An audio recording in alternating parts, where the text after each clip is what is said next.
नमस्कार, मी यामिनी दळवी. संध्याकाळचे 6 वाजता चौफेर महाराष्ट्र या बुलेटिनमध्ये तुम्हा सगळ्यांचं स्वागत. बुलेटिनच्या सुरुवातीला बातमी आहे नाना पटोले यांच्या संदर्भातली. काँग्रेसचे आमदार, काँग्रेसचे माजी प्रदेशाध्यक्ष आणि माजी विधानसभेचे अध्यक्ष नाना पटोले यांचं आज दिवसभरासाठी निलंबन करण्यात आलं. शेतकरी विरोधी वक्तव्य करणाऱ्या नेत्यांच्या मुद्द्यावरून सुरू झालेला हा विषय नाना पटोले यांच्या निलंबनापर्यंत नेमका कसा पोहोचला बघूयात.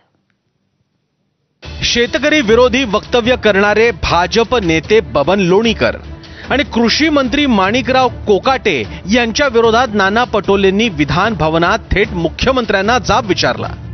या राज्याच्या मुख्यमंत्र्यांनी या राज्याच्या शेतकऱ्यांची जाहीर माफी या सभागृहात मागितली पाहिजे. अध्यक्ष महाराज, ज्या पद्धतीनं सातत्यानं मोदी तुमचा बाप असेल, शेतकऱ्यांचा बाप होऊ शकत नाही अध्यक्ष महाराज. आणि या पद्धतीनं ज्या पद्धतीचं वक्तव्य आहे अध्यक्ष महाराज अजिबात नाही चालणार. अध्यक्ष महाराज, याच्यावर कारवाई झाली पाहिजे. नाना पटोलेंनी लोणीकर, कोकाटे आणि मुख्यमंत्र्यांवर जोरदार आगपाखड केल्यानंतर सभागृहात गदारोळ सुरू झाला. हे काय योग्य नाही, हे योग्य नाही, हे योग्य नाही. नाना पटोले विधानसभा अध्यक्षांच्या खुर्चीपर्यंत गेले आणि त्यांचे हात राजदंडापर्यंत पोहोचले. हे चुकीचं आहे, चुकीचं आहे. विधानसभा अध्यक्ष राहुल नार्वेकरांनी 5 मिनिटांसाठी मग कामकाज तहकूब केलं.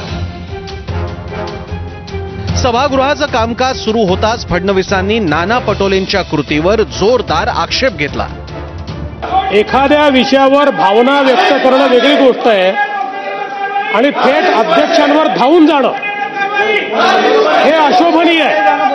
अशा प्रकारे अध्यक्षांवर जणू काही अध्यक्ष दोषी आहेत अशा पद्धतीनं अध्यक्षांवर धावून जाणं हे या सभागृहात आम्ही पहिल्यांदा पाहतोय.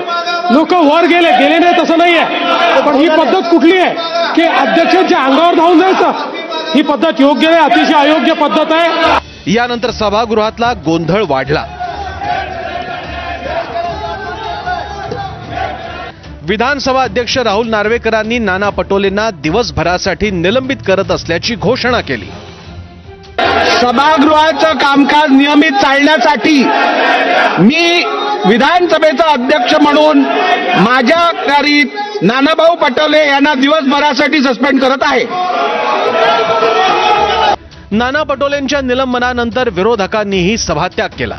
एक दिवस नाही, रोज निलंबित केलं तरी आम्ही थांबणार नाही. उद्या पुन्हा आम्ही शेतकऱ्यांचे प्रश्न मांडू जिथपर्यंत लोणीकर आणि राज्याचे कृषी मंत्री यांच्यावर कारवाई होत नाही आणि राज्याच्या मुख्यमंत्र्यांनी शेतकऱ्यांची माफी मागितल्याशिवाय आम्ही लोक आता शांत बसणार नाही. मी पण विधानसभा अध्यक्ष राहिलो, मलाही नियम माहिती आहेत.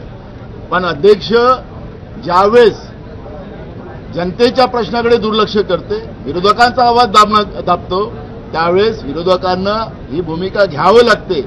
हे लोकशाहीचं तंत्र आहे आणि त्याच्यामुळे मुख्यमंत्र्याचं सर्टिफिकेट जे आहे की मी अपमान केलेला आहे, मुख्यमंत्र्याचा अपमान, आम्हाला त्या सर्टिफिकेटची गरज नाही. नाना पटोलेंच्या दिवसभराच्या निलंबनाचं प्रकरण हे असं गाजलं. आता उद्या याचा नवीन अंक पाहायला मिळतो का हे पाहावं लागेल. ब्युरो रिपोर्ट, एबीपी माझा.